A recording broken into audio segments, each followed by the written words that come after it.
Hello నమస్తే, welcome to పాడ్కాస్ట్లో ప్రస్తుతం మనతో పాటు జాయిన్ అవుతున్నారు ఇమిగ్రేషన్ ఎక్స్పర్ట్ రాహుల్ రెడ్డి గారు. అమెరికాలో ప్రస్తుతం ఇండియన్స్ ప్రధానంగా ఒక స్టిగ్మా ఫేస్ చేస్తున్నారు. ఇండియన్స్కు వ్యతిరేకంగా కొంతమంది అమెరికన్స్ మాట్లాడుతున్నారు, ఓకల్ వార్. అలాగే నేరుగా వాళ్ళ ఇళ్ళ దగ్గరికి వచ్చి మీకు వీసా ఉందా లేదా, మీరు లీగల్గా ఉంటున్నారా లేదా, మీరు ఎక్కడ పనిచేస్తున్నారు, ఇటువంటి చెకప్స్ ప్రభుత్వంతో సంబంధం లేకుండా కొంతమంది రైట్ వింగ్కి సంబంధించిన వాళ్ళు చేస్తున్నారు. లాంటి వార్తలు, అటువంటి కొన్ని వీడియోస్ కూడా బయట సర్క్యులేట్ అవుతున్నాయి. మనం 2-3 నెలల క్రితం కూడా దీని గురించి మాట్లాడుకున్నాం. బట్ అప్పుడు 1-2 ఇన్సిడెంట్గానే ఉన్నాయి. ఈ మధ్యకాలంలో అటువంటి ఇన్సిడెంట్స్ పెరిగిపోతున్న నేపథ్యంలో ఏం చేయాల్సిన అవసరం ఉంది? ఇండియన్స్ సేఫ్గా ఉన్నారా? ఎలాంటి జాగ్రత్తలు తీసుకోవాలి? ఇటువంటి వాళ్ళు ఎందుకు వస్తున్నారు? వచ్చినప్పుడు వాళ్ళని ఎలా కంట్రోల్ చేయాల్సిన అవసరం ఉంది? వీటన్నిటిపైన ఈరోజు రాహుల్ రెడ్డి గారితో మాట్లాడదాం. సార్ నమస్తే. నమస్కారం అండి. సార్, నా దగ్గర ఒక 10-12 ప్రశ్నలు ఉన్నాయి దీనికి సంబంధించి. నిజంగానే అలామింగ్గా ఉందా? చాలామంది మెసేజ్లు పెడుతున్నారు, వీడియోస్ కింద కూడా చాలామంది కామెంట్స్ పెడుతున్నారు, ఏం చేయాలి అని. నిజంగానే అసలు తలుపులు తడుతున్నారా? ఈ తలుపులు తడుతున్న వాళ్ళు ఎవరు? వాళ్ళు ఎందుకు వస్తున్నారు? వాళ్ళని ఎలా అలో చేస్తుంది అమెరికన్ గవర్నమెంట్ కావచ్చు, అక్కడ సిస్టమ్ కావచ్చు? చాలా మంది తలుపులు తడుతుండండి. వీడియోలో కనబడుతుంది, యూట్యూబ్ లో వాళ్ళు తీసి పెడుతుండండి. అయితే ఇప్పుడు నార్మల్ గా వీళ్ళ తలుపులు ఎట్లా తడుతుందంటే, ఇప్పుడు ఒక కంపెనీ ఉందనుకోండి, డిలాయిట్ లాంటి కంపెనీ ఉంది. వాళ్ళు ఏం చేస్తారంటే, వాళ్ళు ఎండ్ క్లయింట్ ఉందనుకోండి, let's say Coca Cola end client ఉంటది. వాళ్ళు ఏం చేస్తారంటే, ఒక ఎంప్లాయీని పెట్టినప్పుడు అతను కోకో కోలా దగ్గర పనిచేస్తాడు, సెకండ్ అతను ఇంటి నుంచి కూడా పని చేస్తాడు అని చెప్తారు. ఎందుకంటే కోవిడ్ వచ్చిన తర్వాత చాలా మంది ఇంటి నుంచి పని చేయడం మొదలుపెట్టారు. వర్క్ ఫ్రమ్ హోమ్ ఉంది కదా. అయితే ఈ ఎల్సిఏ లిస్ట్ అయినప్పుడు, ఆ డెలాయిట్ కంపెనీ సెర్చ్ చేసినప్పుడు వీళ్ళు ఏం చేస్తానంటే, ఈ పర్టికులర్ జిప్ కోడ్ లో ఎంతమంది పని చేస్తాను అనగానే ఈ పేరు వస్తుంది. ఓకే, వాళ్ళందరూ ఆ అడ్రస్లు తీసుకుంటారు. ఓకే, ఇచ్చి వాళ్ళు డిస్ట్రిబ్యూట్ చేసుకుంటాను అన్నట్టు. చేసుకొని నాయన ఈ ఏరియాకి నువ్వు పోరా, ఈ ఏరియాకి నువ్వు పోరా, వీడియో తీరా అని చెప్పి, ఎవడు బకరాగాడ దొరుకుతారో చూద్దాం, ఆ బకరాగానే వేద్దాం వేసి, తర్వాత వీళ్ళు ఇండియన్ షాపింగ్ కాంప్లెక్స్ లలో వచ్చి అడగడం, నువ్వు ఎక్కడి నుంచి వచ్చినావు. నార్మల్ గా వీళ్ళు మంచిగా వెల్కమింగ్ గా మాట్లాడతారు కదా, అక్కడ మామూలుగా మాట్లాడదాం అనుకొని మాట్లాడి కన్వర్సేషన్ మొదలు పెట్టంగానే మొదలు పెడతారు. నువ్వు సిటిజనా? ఓకే, సిటిజన్ అయితే నీకు సిటిజన్షిప్ ఎక్కడి నుంచి వచ్చింది, గ్రీన్ కార్డ్ ఎక్కడి నుంచి వచ్చింది, ఇవన్నీ మొదలు పెడతాను. అసలు కంపెనీస్ దగ్గర నుంచి ఇన్ఫర్మేషన్ ఎలా వస్తుంది? వీళ్ళు తీసుకోవచ్చా? ఇప్పుడు డెలైట్ అది ఆన్లైన్ ఉంది, వీళ్ళు తీసుకోవచ్చా? ఆన్లైన్ ఉంటుంది. ఎప్పుడు కూడా H1B ఫైల్ చేసినప్పుడు పబ్లిక్ నోటిఫికేషన్ పెట్టాలి. ఎంప్లాయీ ఎక్కడి నుంచి, అడ్రస్, ఏ శాలరీ ఎంత, అన్ని కూడా పెట్టాల్సి. వాళ్ళ పేరు బెటర్, అడ్రస్, శాలరీ ఇన్ఫర్మేషన్, తర్వాత జాబ్ టైటిల్, ఆ ఇన్ఫర్మేషన్ అంతా వాళ్ళు పెడతారు. ఏం చేస్తున్నారు ఇప్పుడు? వీళ్ళు ఇంటి దగ్గరికి వచ్చి ఏం అడుగుతారు? వాళ్ళతో మాట్లాడేది ఏంటి? అయితే వీళ్ళు అంటే కొన్ని పబ్లిక్ ఇన్స్పెక్షన్ ఫైల్ అని ఒకటి ఉంటదండి. అందులో public inspection file just LCA basic information, మొత్తం ఇన్ఫర్మేషన్ ఇవ్వాల్సిన అవసరం లేదు. ఆ పబ్లిక్ ఇన్ఫర్మేషన్ ఫైల్ మాకు ఇవ్వమని అంటారు. యాక్చువల్ గా వాళ్ళు ఎల్సిఏ లో ఉన్నప్పుడు పబ్లిక్ ఇన్ఫర్మేషన్ ఫైల్ ఎక్కడ పెడతారో కూడా చెప్తాం. అక్కడ ఆ లొకేషన్ పోతలేరు చక్కగా. ఎందుకంటే వీడు బక్రగాడు ఈజీగా దొరుకుతాడు కదా ఇక్కడ, వీడు భయపడుతాడు మనోడు, వీడు అనవసరంగా వాగుతాడు మనోడు, చెప్పి వీళ్ళ దగ్గర పోయి మొదలు పెడతాను అన్నాడు. వీడు పాపం అక్కడ పోగానే ఫస్ట్ ఏమనుకుంటారు, సరే ఎవరు ఈ అమ్మాయి వచ్చింది మన దగ్గర, వెల్కమ్ రండి ఛాయ్ తాగండి అంటాం కదా మనం, కూర్చొని ఛాయ్ తాగండి, మంచిగా కూర్చొని ఛాయ్ తాగి మొదలు పెట్టంగానే అప్పుడు వీనికి కొద్ది అయిన తర్వాత అర్థమైన తర్వాత వీనికి ఏం చేయాలని అర్థం కాక అనవసరంగా పానిక్ అవుతున్నాడు. సో ఇప్పుడు వీళ్ళు పోయి 100 మంది దగ్గర ఇంటర్వ్యూ తీసుకున్నారు అనుకోండి, ఒకటిద్దరు కొద్దిగా అటు ఇటుగా ఆన్సర్ లేదా మంచిగా లేదనుకోండి, ఇక మొత్తం డమాకి వేసి ఇక వీళ్ళే ఇండియన్స్ మొత్తం వీళ్ళే అని చెప్తారు. అట్లా వీళ్ళు పోయి ఏం చేశానంటే, ఒక 7-11 అంటే మా దగ్గర గ్యాస్ స్టేషన్ లాంటివి ఉంటాయనండి, చిన్న చిన్న గ్రోసరీ స్టోర్స్ ఉంటాయి అన్నట్టు. ఇప్పుడు మీ రతన్ దీప్ ఉంటది కదా, ఆ టైప్ కన్నా చాలా చిన్నది. ఇంకా అందులో వాడు ఒక దేనికో పనిచేస్తాడు అన్నట్టు. H1 మీద అందులో పని చేయరాదు, ఓన్లీ ప్రొఫెషనల్ జాబ్సే పని చేయొచ్చు అన్నట్టు. వీడెవడో ఇప్పుడు ఒక 1000 మంది ఉంటే ఎవడో ఒకడు ఉంటాడు, దొంగల ఫుట్ ఉంటాడు. వాళ్ళని పట్టుకొని ఇక మొత్తం వీళ్ళు H1 మీద వచ్చిన వాళ్ళందరూ ఈ గ్యాస్ స్టేషన్ లో పనిచేస్తారు, ఇక్కడ పనిచేస్తారని చెప్పి వీళ్ళు మొదలు పెడతాను అన్నట్టు. ఇంకోటి, వాడు పబ్లిక్ ఇన్స్పెక్షన్ ఫైల్ ఏంది నాకు అర్థం కాదనగానే, నీకు అర్థం కాదా రూల్స్ అవన్నీ వాడు పరిచయం అయిపోతాడు. ఫస్ట్ వీళ్ళు అనుకునేది ఏంటంటే, వీళ్ళు ఇప్పుడు నార్మల్ గా FDNS అని గవర్నమెంట్ ఆర్గనైజేషన్ ఉంది, వాళ్ళు వచ్చి వీళ్ళని అడగొచ్చు, ఇచ్చినప్పుడు వీళ్ళు ఇన్ఫర్మేషన్ ఇవ్వాలి. మొదలు ఏమనుకుంటారు వీళ్ళు, ఏదర్ నువ్వు ఫ్రెండ్షిప్ వచ్చిండ్రా లేదంటే గవర్నమెంట్ ఆఫీసర్ అనుకుంటారు.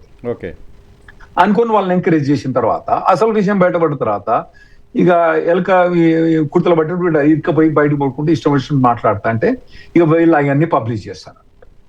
వాళ్ళు అట్లా రావచ్చా? అది ఏంటి ఎల్సిఎస్ అంటారా దాన్ని? What is LCS sir? లేదండి, వాళ్ళకి ఏం రైట్ లేదు. మరి ఎలా వస్తారు? ఏమన్నా కావాలంటే ఎలా వస్తారంటే ఇప్పుడు మీ ఇంటి మీ స్టూడియో చక్కగా వచ్చి లోపలికి వస్తే ఇప్పుడు అడ్డం ఉందా ఏమన్నా? సెక్యూరిటీ అడుగుతాడు ఎక్కడ పోతానా అంటే ఈ స్టూడియో పోతానా అంట.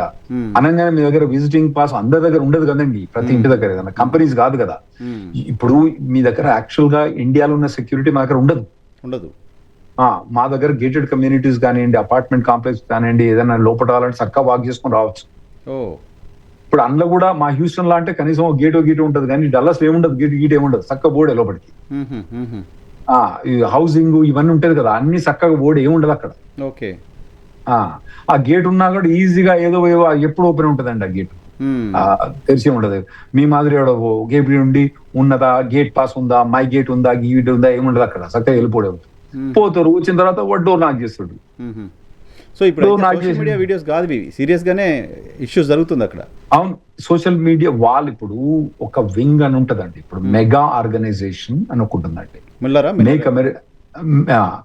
Steven Miller, Steve బ్యానన్ main head దానికి. స్టీవెన్ మిల్లర్ ఏమో గవర్నమెంట్ ఉన్నాడు ఇప్పుడు, ఇది ఇమిగ్రేషన్ అడ్వైజర్ ఉన్నాడు స్టీవెన్ మిల్లర్. ఓకే. సో ఈ మెగా ఆర్గనైజేషన్ అనే make America great again, nothing bad in it. వాళ్ళు ఏం చేస్తారంటే యాంటీ H1B క్యాంపెయిన్ వాళ్ళు మొదటి నుంచి ఉన్నారు. వాళ్ళు H1B మొత్తమే తీసేయాలి, అసలు H1B అన్నదే ఉండొద్దు. ఇప్పుడు $100,000 ఫీజు కూడా వాళ్ళ ఆర్గనైజేషన్ చేపట్టే వచ్చింది. అసలు మొత్తమే H1 తీసి పడేయాలన్నదే వాళ్ళ ఉద్దేశం. ఇప్పుడు కూడా స్టీవ్ బ్యానన్ H1 తీసేయాలంటారు. మరి మనం ఏమో మైక్రోసాఫ్ట్ CEO వీళ్ళందరూ అని మనం అనుకుంటున్నాం, వాళ్ళందరూ కూడా తీసేయాలంటారు. ఎలాన్ మస్క్ కూడా అవసరం లేదు, మాకు మేమే సొంతంగా చేసుకునే వాళ్ళం, మేము ఇచ్చిన మరి అంటే వాళ్ళు చేసే ఆర్గ్యుమెంట్ ఏంటంటే, ఒకవేళ గనక ఇప్పుడు సత్య నాదెల్లా తర్వాత మన సుందర్ పిచాయ్ వీళ్ళందరూ ఉన్నారు కదా, వీళ్ళందరూ యాక్చువల్ గా డెవలప్ అయ్యింది మా ఒక్క సిస్టమ్ చేయబట్టి డెవలప్ అయినరు. ఒకవేళ ఆ సిస్టమ్ వాళ్ళ ఇండియాలోనే వీళ్ళకి ఎడ్యుకేషన్ సిస్టమ్ ఉంటే వీళ్ళు అక్కడనే కంపెనీ పెట్టొచ్చు కదా, సౌత్ ఆఫ్రికాలోనే టెస్లా కంపెనీ పెట్టొచ్చు కదా, టైవాన్నే వాడు ఈ నవీడియా కంపెనీ పెట్టొచ్చు కదా. మా సిస్టమ్ పెట్టి డెవలప్ అయినారు కాబట్టి వీళ్ళని H1B వాడుకోరాదు, మా వాళ్ళనే వాడుకోవాలి. మా సిస్టమ్ తో డెవలప్ అయినారు కాబట్టి మాయే వాడుకోవాలని వాళ్ళు చెప్పి, నేను వాళ్ళు కరెక్టా కాదా అని నేను చెప్పట్లేదు, నేనేం చెప్తానంటే వాళ్ళ ఆర్గ్యుమెంట్ ఏదని చెప్తాను. సో వాళ్ళు అక్కడికి వచ్చినప్పుడు ఏమంటారు అంటే, ఇప్పుడు మాకు H1B అవసరం లేదు, మాకు ఈ సుందర్ పిచాయ్లు, ఈ తైవానీస్ CEOలు, తర్వాత ఈ సౌత్ ఆఫ్రికన్ CEOలు, టెస్లా, ఎలాన్ మస్క్ వీళ్ళు అవసరం లేదు, మేమే సొంతంగా చేసుకోగలుగుతాం, H1B మేమే చేసుకుంటామని వాళ్ళ ఆర్గ్యుమెంట్. అయితే వాళ్ళు ఏం చేస్తానంటే, ఇంకోటి ఏంటంటే ఆడ నేను వర్డ్ వాడదలుచుకోలేదండి, ఒక జాతి అహంకార జాతి ఉంది, ఆ జాతి అహంకార జాతి ట్రాష్ అని మనలో అందులో ట్రాష్ వాళ్ళు ఉంటారు. వాళ్ళకు క్వాలిఫికేషన్స్ ఏముండే, ఎడ్యుకేషన్ క్వాలిఫికేషన్స్ ఉండే, జాబ్ రాదు, చక్కగా ఉండదు అన్నట్టు. వాడికి నాకు ఆ జాబ్ రాదు, ఈ జాబ్ రాదు అని మొత్తుకుంటాడు అన్నట్టు. స్కిల్స్ ఏముండే, వాడు చేసేదేమో అక్కడ పోయి ప్లంబింగ్ జాబో తర్వాత లాట్రిన్ క్లీనింగ్ జాబో చేస్తా అంటాడు వాడు. ఎంతసేపు అమ్మో వానికి IT ఓన్కి $2,00,000 వస్తుంది, నాకేమో $25,000 $30,000 వస్తుంది, వానికి $2,00,000 వస్తుంది అని చెప్పి వాళ్ళు గులి అటువంటి దాన్ని ట్రాష్ అంటాను. ఇండియన్స్ కాదు, నేను ఎవరో బయట నుంచి వచ్చిన లోకల్ వాళ్ళనే, వాళ్ళ జాతిని నేను మాట్లాడాను. జాతి అహంకార ట్రాష్ అనుకోండి. క్వాలిఫికేషన్స్ ఏమి ఉండవు కానీ జాతి అహంకారం ఎక్కువ ఉంటుంది. అంటే మా జాతి మంచి జాతి, మిగతా వాళ్ళ మంచి జాతి కాదు అన్న అహంకారం వాళ్ళకు ఉంటది, కానీ ఎబిలిటీ ఉండదు వాళ్ళకి. పని చేయదలుచుకోలేదు, ఉట్టిగా ఫ్రీగా పైసలు దొబ్బేదలుచుకున్నట్టు. సో వీళ్ళు ఏం చేస్తారంటే, వీళ్ళందరూ ఇటువంటి ఈ రైట్ వింగ్ కు చుట్టుకుంటారు. వాళ్ళు పుట్టుకొని ఓ వీడియో పట్టుకొని లాగేసుకొని పోతా అంటారు. దీనికి జాబ్ ఉండదు, ఏముండదు, పోయి ఇటువంటి వీడియోలను తీసుకుంటారు. ఎవరిని టార్గెట్ చేస్తున్నారు సార్? H1B వీసా ఉన్న వాళ్ళ, లేకపోతే F1 వీసా ఉన్న వాళ్ళ, లేకపోతే కొన్నిసార్లు గ్రీన్ కార్డు వాళ్ళు కూడా టార్గెట్ అవుతున్నారు అనేది కూడా చూస్తున్నాను నేను. ఎవరు టార్గెట్? ఇప్పుడు నార్మల్ గా ఇంటికి పోయి నాక్ చేసేదల్లా H1B రిలేటెడ్ వాళ్ళనే నాక్ చేస్తుంది, ఎందుకంటే వాళ్ళకి ఇన్ఫర్మేషన్ ఈజీగా తెలుసు. ఇప్పుడు ఈ సుబ్బారావు గారు సుబ్బారావు గారి పేరు వాళ్ళకి తెలియదు అన్నట్టు. వాళ్ళకి ఏం తెలుస్తుంది అంటే వీని దగ్గర ఇక్కడ ఎల్సీఏ ఈ లొకేషన్ లో ఉందని చెప్తారు అన్నట్టు. అక్కడికి తెలిసి వాళ్ళు అక్కడ పోయి వాళ్ళని అడుగుతారు సుబ్బారావు అన్నది వాళ్ళకి తెలియదు. పోయిన తర్వాత నీ దగ్గర ఎల్సీఏ లొకేషన్ ఉంది, ఫస్ట్ నీ పేరు ఏందని సుబ్బారావు అని చెప్తారు. ఓ సుబ్బారావు గారు నువ్వు H1 మీద ఉన్నావు కదా నీ అని వాళ్ళు అడుగుతారు అన్నట్టు. అడగంగానే అక్కడ అది ఎక్కువ ఉన్నది.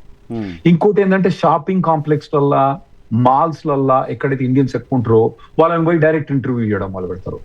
మనోళ్ళు నార్మల్ గా ఏదో వీలేదో ఇంటర్వ్యూ చేస్తానని మొదలు పెట్టంగానే వాళ్ళు వాళ్ళు ఎవరిని వదులుతారు. సిటిజన్ అంటే నీకు ఎక్కడి నుంచి చూసాం, ఇక్కడ పుట్టినావా, నీకు అవసరమా, నేను ఎక్కడ పుడితే నీకు అవసరమా. సో అంటే ఇప్పుడు ఎవరైనా మర్యాదగా మంచిగా కడితే ఏమైనా చెప్పొచ్చు, కానీ వాళ్ళ పర్పస్ మనల్ని ఇన్సల్ట్ చేయడము, ఇండియన్స్ అనే జాతిని ఇన్సల్ట్ చేయడం. ఇండియన్ గా అక్కడ యుఎస్ లో పుట్టిన వివేక్ రామస్వామిని వదలరు. ఆ తర్వాత ఇప్పుడు ఈ వైస్ ప్రెసిడెంట్ ఉన్నాడు కదా, వైస్ ప్రెసిడెంట్ జేడి వ్యాన్స్ భార్య ఇండియన్ కాబట్టి వాని కూడా వదలలేదు. అటువంటి నీచ నికృషి పరిస్థితికి వాళ్ళు దిగజారు.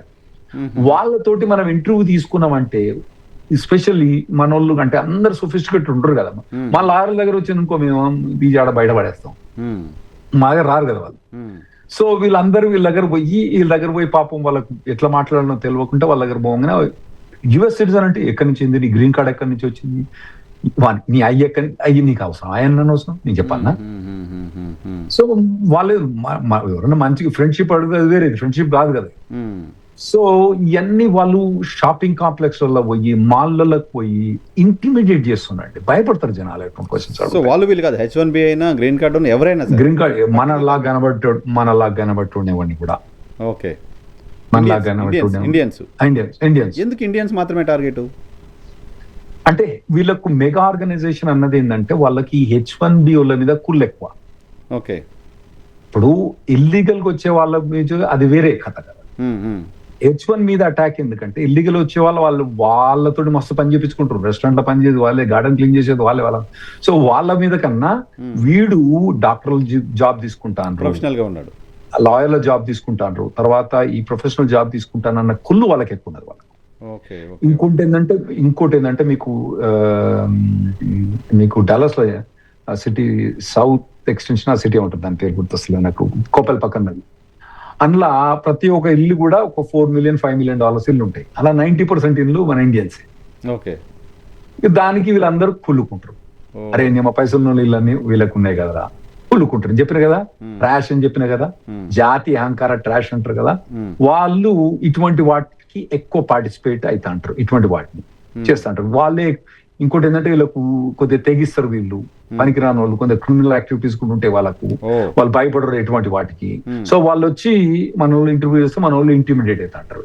ఓకే, ఏమన్నా ఫ్రాడ్ బయట పెడుతున్నారా వాళ్ళు? అట్లా పోయి చెక్ చేసి బయట పెడుతున్నారు వాళ్ళు. ఇప్పుడు 100 మంది 1000 మందిని పట్టుకుంటే ఎవడో ఒకడు కొందరు ఉంటారు, ఓడు రెస్టారెంట్ లో పనిచేసిండు అని చెప్పి, ఓడు 7-11 లో పనిచేసిండు అని చెప్పి వాళ్ళ వీడియోస్ తీసి పెట్టిరు.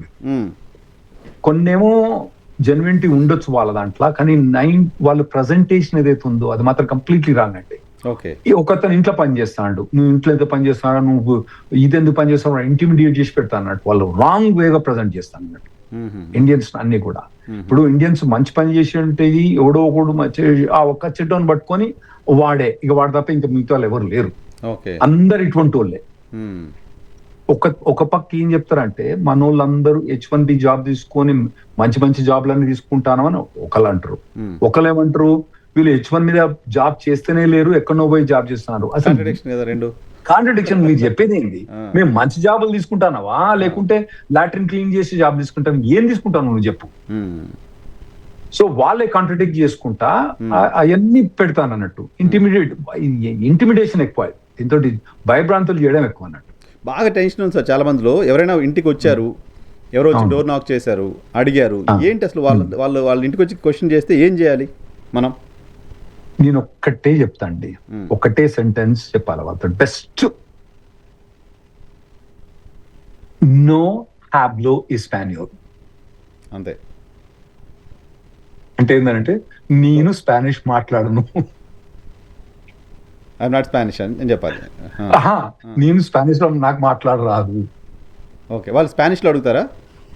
వాళ్ళు ఇంగ్లీష్ అడిగినా మనం అట్లనే చెప్పాలి. ఓకే, నో హ్యాబ్లో స్పానియోల్. ఓకే, వాడు ఏం మాట్లాడినా నో హాబ్లో ఇస్పానియల్ అంత పెట్టేస్తే బెటర్. వానితోటి అనవసరం ఎంగేజ్మెంట్ చేయకండి. వాడు ఎవరు తెలియాలి కదా మనకి, పర్టికులర్ ఆ పర్సన్ వాడు మెగా నుంచి వచ్చినవాడు లేకపోతే ఇంకేదో అని తెలియాలి కదా. ఈ కెమెరా పట్టుకొని మైక్ పెట్టుకొని ఎవడు రాడు. వచ్చినా కూడా తర్వాత నువ్వు ఫస్ట్ డోర్ బంద్ చేసి ఏమన్నా ఉంటే వాడిని లెటర్ వేసి అని వేసి రాయమని చెప్పండి. డోర్ ఓపెన్ చేయొద్దు, డోర్ ఓపెన్ చేయొద్దు, ఫస్ట్ డోర్ ఓపెన్ చేయొద్దు. ఎవరని అడగండి. అడిగిన తర్వాత ఎందుకు వచ్చినావు అంటే వాళ్ళు ఏమంటారంటే నాకు పబ్లిక్ ఇన్స్పెక్షన్ ఫైల్ అనగానే మళ్ళీ వాళ్ళు ఏమనుకుంటారు గవర్నమెంట్ ఆఫీషియల్ అని అడగొచ్చు. Are you government official? వాడు నో అన్నాడు అనుకోండి, మళ్ళీ నెక్స్ట్ క్వశ్చన్ వాడు అడిగినప్పుడు నో హ్యాబ్లో ఇస్పానియోల్ అని చెప్పేసి. ఎందుకంటే ఈ అడిగేటోళ్ళు కొందరు లాస్ట్ నేమ్స్ స్పానిష్ నేమ్స్ ఉన్నాయి, వాళ్ళ పేరు కూడా చెప్పదలుచుకోలే. సో వాళ్ళకి రెస్పాన్స్ ఏం చెప్పాలంటే నో హ్యాబ్లో ఇస్పానియోల్ అంటే నేను స్పానిష్ మాట్లాడనని చెప్పాలి. No I'm speaking in English, నో హ్యాబ్లో ఇస్పానియోల్, నో హ్యాబ్లో ఇస్పానియోల్. ఈ సెంటెన్స్ పెట్టుకుంటే ఇది చాలా మందికి తెలుసు. ఎక్కువ అటాక్స్ ఏది ఏ స్టేట్ లో అవుతున్నాయి? టెక్సస్ లో అవుతున్నాయి. ఈ వర్బల్ అటాక్స్, వీడియో అటాక్స్ ఐదు ఎక్కువ టెక్సస్ లో నేను చెప్పే సెంటెన్స్ అందరికి తెలుసు, ప్రతి ఒక్కరికి తెలుసు. నాకు స్పానిష్ రాదు అని చెప్పడం అది నాకు నో హాబ్లో ఇస్పానియోల్. ఓకే, నేను స్పానిష్ మాట్లాడాను అంటే మీ దగ్గర క్వశ్చన్ అడగడానికి వచ్చింది అనుకోండి, మీరుండి నేను తమిళ్ మాట్లాడినట్టు ఒరే నాయన నేను తమిళ్ మాట్లాడతలేను రా అంటే మీరు తమిళ్ మాట్లాడాలి. అతని క్వశ్చన్ తో సంబంధం లేదు, మన ఆన్సర్ మాత్రం నో హ్యాబ్లో ఇస్పానియోల్. ఓకే, నో హ్యాబ్లో ఇస్పానియోల్. ఓకే, ఏం చేయకూడదు సార్? పోలీసు ఫోన్ చేయకూడదా? అంటే ఇప్పుడు ఇంటికి వచ్చి డోర్ నాక్ చేసి ఎవరైనా నాక్ చేయొచ్చు కదండి ఇట్లా డోర్. సో డోర్ నాక్ చేసినప్పుడు నో హ్యాబ్లో ఇస్పానియోల్, ప్లీజ్ మూవ్ అవుట్ అని చెప్పేసి నో హ్యాబ్లో ఇస్పానియోల్ అని చెప్పండి. ఒకవేళ వాళ్ళు అక్కడనే ఉంటే మీ అపార్ట్మెంట్ కాంప్లెక్స్ కాల్ చేయండి, సెక్యూరిటీ వాళ్ళు వచ్చి వాళ్ళు పంపించేస్తారు వాళ్ళు, అది బెటర్. పోలీస్ కంపెనీ అనవసరంగా కాల్ చేయాల్సిన అవసరం లేదు. డబ్బున వాళ్ళు కనుక ఏమైనా ఎక్కువ తక్కువ మాట్లాడి ఏమైనా చేస్తే పోలీస్ కాల్ చేయొచ్చు. ఎవరికి ఎక్కడ సైన్ తీసుకుంటాం లేకపోతే డాక్యుమెంట్స్ ఇవ్వండి అని అడగడం ఇట్లాంటివి కూడా చేస్తుంటారట. అడిగినప్పుడు వాళ్ళు ఇష్టం అన్నట్టు అడుగుతారండి. మన ఆన్సర్ ఒకటే, నో హ్యాబ్లో ఇస్పానియోల్, నో హ్యాబ్లో ఇస్పానియోల్. Uno, dos, tres, cuatro, cinco. No hablo español. 1, 2, 3, 4, 5. I know. No hablo español. 1, 2, 3. ఇంకా వాడు ఎక్కువ మాట్లాడిన కొద్దీ ఇంకొద్ది ఎక్కువ స్పానిష్ మాట్లాడుతూ పోవాలి. నేర్చుకుంటే ఒక స్పానిష్ పదాలు. 1, 2, 3, 4, 5. No hablo español. 1, 2, 3, 4, 5. ఇంటికి వచ్చిన వాడితో మీకు కుదిరితే స్పానిష్ లో మాట్లాడండి అంతే. స్పానిష్ రాదని వీలైనంత స్పానిష్ నేర్చుకోండి. వాడు ఏ మాట్లాడమే స్పానిష్ మాట్లాడండి, మీకు వచ్చిన రానే స్పానిష్ మాట్లాడండి. పొకితో అనండి, ఏదన్నానండి మీ ఇష్టం. స్పానిష్ నేర్చుకోండి వాళ్ళతోటి మంచిగా. సరే, ఇప్పుడు అక్కడ ఉన్న వాళ్ళకు పర్టికులర్గా ఇమిగ్రెంట్స్ ఎవరైతే ఉన్నారో అది వాళ్ళకి సంబంధించిన లీగల్ సమస్యగా చూడాలన్నా సేఫ్టీ సమస్యగా కూడా చూడాలా? సేఫ్టీగా ఇప్పుడైతే ఏం లేవండి. ఇప్పుడు ఫిజికల్ సేఫ్టీ అయితే ఇప్పుడు మటుకు ఏం రిపోర్ట్ ఎక్కువ ఉంటుంది. మీరు అట్లా ఇటువంటి ఆన్సర్ చెప్పి ఇరిటేట్ చేస్తుంటే ఏదో గన్ పట్టుకొని వచ్చి కాల్ చేస్తే ఏంటి పరిస్థితి భయం కూడా ఉంటుంది. వాడు అట్లా ఏం లేదండి. ఇంత మటుకైతే అటువంటి ఏం రిపోర్ట్ కాలేదు మాకు, అటువంటి ఇన్సిడెంట్స్ ఏం కాలేదు. కానీ ఇదేమైనా లీగల్ ఇష్యూసే, అన్నెసెసరీగా మన యొక్క ఇమేజ్. ఎందుకంటే మీరు మదర్ తెరీసా అయినా కూడా వాళ్ళు మిమ్మల్ని ఎంత కించంగా చూపెడతారంటే అంత కించంగా చూపెడతారు మిమ్మల్ని, అది మాత్రం ఖచ్చితం. లేదంటే చూపెట్టరు.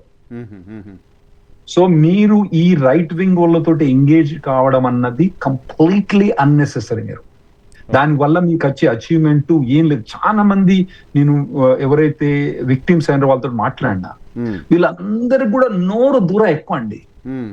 విక్టిమ్స్ అయిన వాళ్ళు వీళ్ళు ట్రాప్ లో వెళ్ళిపోతున్నారు అంతే, వాళ్ళు ట్రాప్ లో వెళ్ళిపోతుండ్రు. వాళ్ళు ఒకటంటే నేను కరెక్ట్, నువ్వు రాంగ్, నువ్వు నీకేం తెలుసు, ఆర్గ్యుమెంట్ మనం గెలవలేము.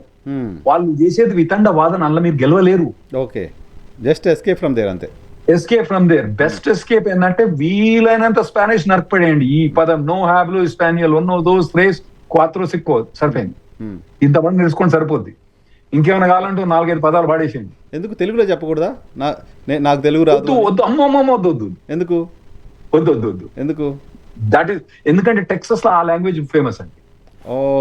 ఓకే, వాళ్ళకి అర్థమైంది భాష ఏంటో, అక్షరాలు ఏంటో అర్థం కాకపోయినా వీడు తెలుగు మాట్లాడుతూ వీడు ఇండియన్ అనేది అర్థం అవుతుంది. అట్లా కాదు, ఇండియన్ అని కాదు. నో హ్యాబ్లో ఇస్పానియోల్ అంటే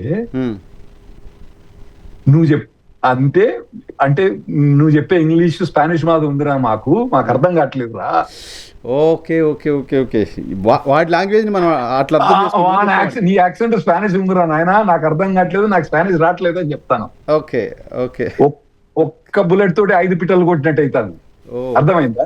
ఓకే ఓకే. అంటే ఇప్పుడు మీరు మాట్లాడతాను అనుకోండి, మీరు ఇంగ్లీష్ లో మాట్లాడతాను అనుకోండి, నాకు తమిళ్ రాదంటే నాయన నా ఇంగ్లీష్ మీకు అర్థం కావట్లేదు. తమిళ్ కాదురా బాబు మాట్లాడుతుంది ఇంగ్లీష్. ఇంగ్లీష్ కాదండి మీరు మాట్లాడే తమిళ్. బాగుంది. ఎక్కడ సార్ ఏ స్టేట్స్ మోర్ వలరబుల్ ఉన్నాయి ఇప్పుడు? ఏ స్టేట్స్? Only Texas. టెక్సాస్ విన్నా.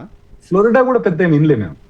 ఫ్లోరిడా స్టేట్ గవర్నమెంట్ ఏమైనా చేసినా కూడా ఎక్కువ మటుకు రైట్ వింగ్ గోల్ టెక్సాస్ లో ఎక్కువ.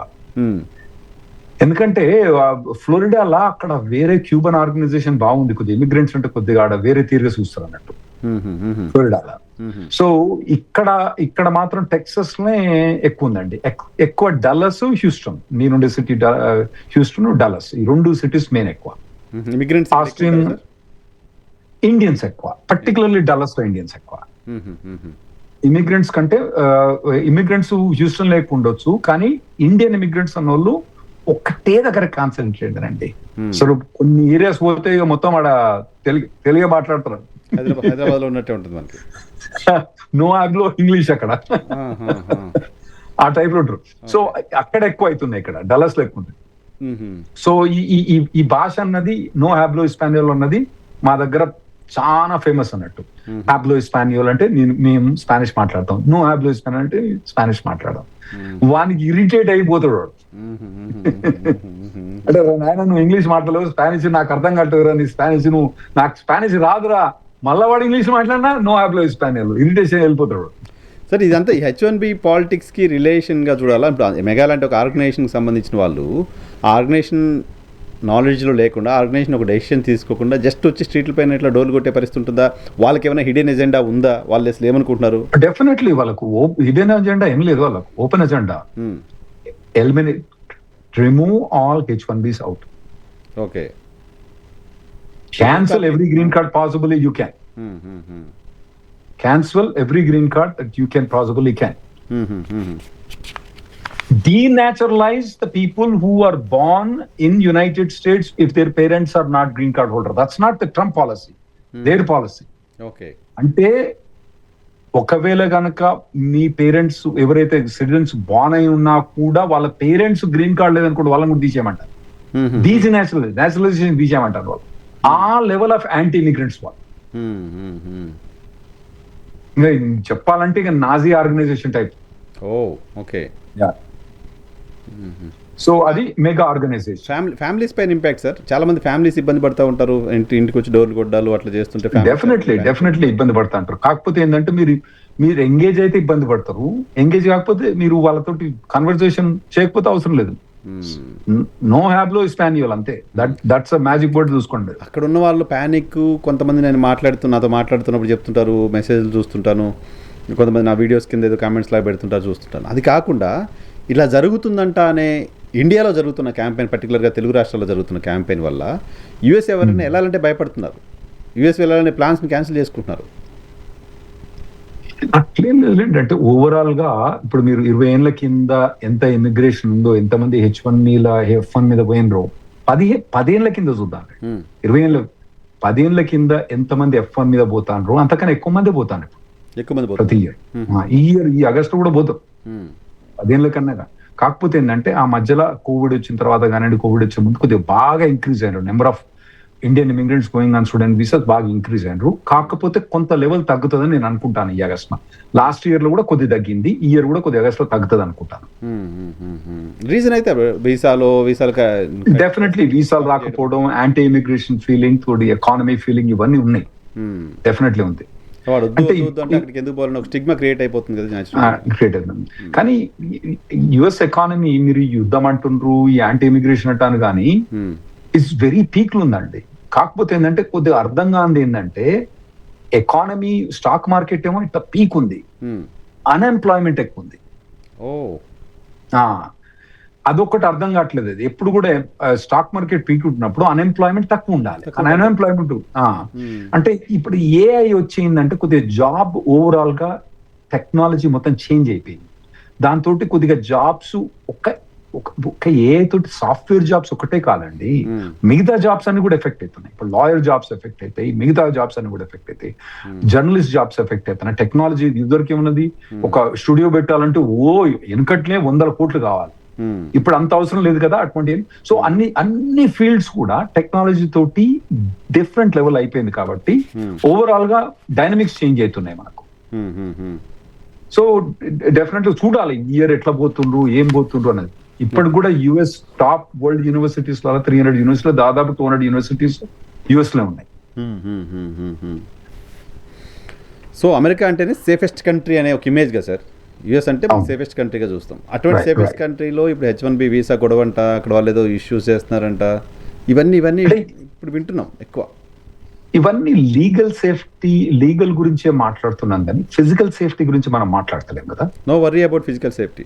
No physical. ఇప్పటికి కూడా ఎవరు కూడా ఏం రిపోర్ట్ చేయలేదండి మనకి ఎక్కడ కూడా ఫిజికల్ సపోర్ట్. అంటే ఇప్పుడు అమెరికాలో ఇన్ జనరల్ క్రైమ్ రేట్ ఎక్కువ ఇండియా కన్నా, గన్ వైలెన్స్ ఎక్కువ. అందులో ఇప్పుడు మన పాపులేషన్ అక్కడ 1 to 2% ఉంది అనుకుందాం. 100 మంది వాళ్ళు బలైతే అందులో మనం కూడా ఒకళ్ళిద్దరు ఉంటాం కదా. అంతే, జనరల్ క్రైమ్ లో పార్ట్ అవుతుంది. జనరల్ మనం ఆ దేశం ఎట్లయితే కిందికి పోద్దో పైకి పోద్దో మనం కూడా పోతూనే ఉంటాం దాంతో. అంతేగాని మన మీద పర్టికులర్ గా ఫిజికల్ గా క్రైమ్స్ అయినవి మాత్రం పెద్ద రిపోర్ట్ ఏం ఎక్స్ట్రాడినరీ ఏం లేవు. వెరీ రేర్ ఇన్స్టెన్సెస్ ఇప్పటి కూడా.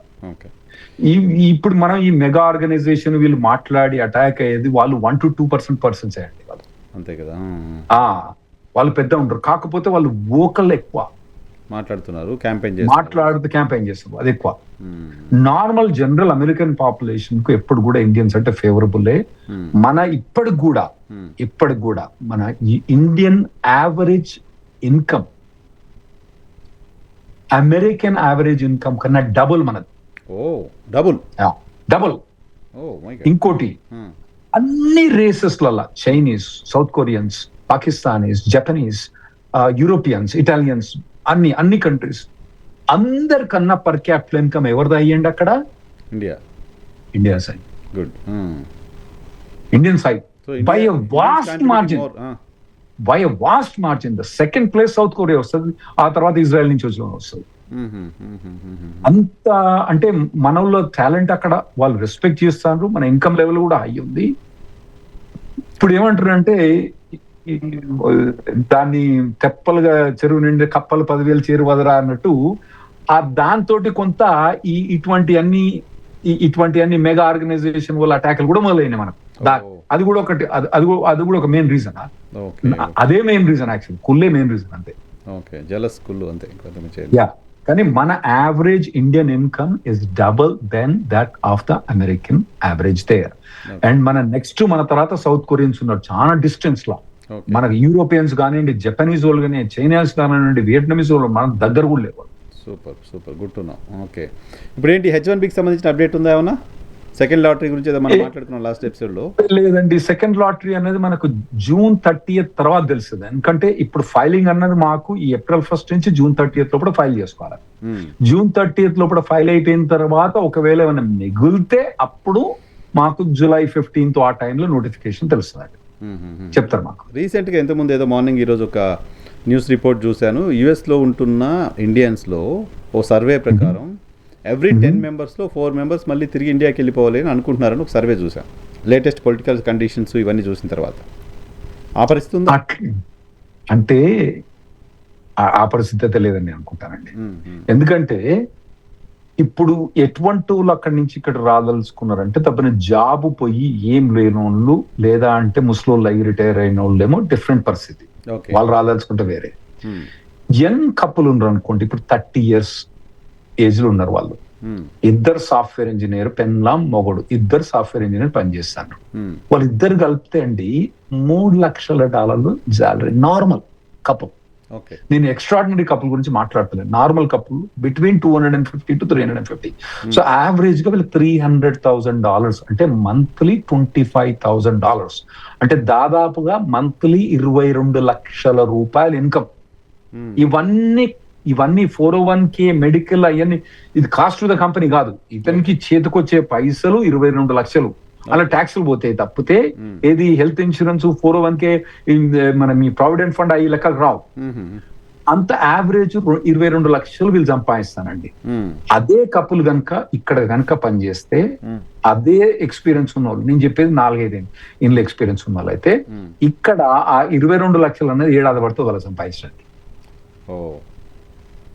అక్కడ నెలలో సంపాదిస్తారు వాళ్ళు. అక్కడ ఏడాదిలో ఎంత సేవ్ చేయగలుగుతారో ఇక్కడ లైఫ్ టైం సేవ్ చేసినా చెయ్యలేరండి అంత. సో డెఫినెట్లీ ఇన్కమ్ వ్యత్యాసం బాగుంది. సో 10 మందికి 4 అంటే 40% మెంబర్స్ వెనుకొస్తానంటే మాత్రం నేను అసలే నమ్మను. జాబులు లేని వాళ్ళ వెనుకకొచ్చే వాళ్ళు ఉండొచ్చును, ఖాళీ జాబులు ఇప్పుడు టిపికల్ గా జాబులు ఉన్న వాళ్ళు మాత్రం ఎవరు కూడా వెనుక రావడానికి అనుకోరు. Okay anything to add sir? Latest updates పైన ఏమైనా ఇంకా మీరు నేను అడగడం మిస్ అయినా ఏమైనా ఉన్నాయా? ఏమైనా చెప్పండి. లేదండి, రెగ్యులర్ గా ఈఆర్ టీవీకి వచ్చి మా అప్డేట్స్ వింటే బెటర్. ఎందుకంటే మేము వారానికి ఒకసారి ఇటువంటి ప్రెసెంట్ చేసి ఇవన్నీ కూడా ముందు ఏం జరుగుతాయని, ఇప్పుడు ఎవరి నుంచి ఇంటి మీద రైడ్ చేస్తే ఎట్లా వెళ్ళాలని మేము డిస్క్రైబ్ ఇచ్చినాం.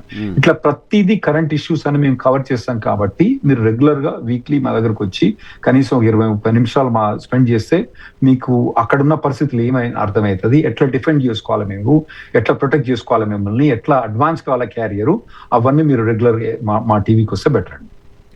Right sir, thank you very much Rahul Reddy గారు, సమయం కేటాయించినందుకు. ఇది రాహుల్ రెడ్డి గారితో స్పెషల్ పాడ్కాస్ట్. చూస్తూనే ఉండండి ఈఆర్ టీవీ.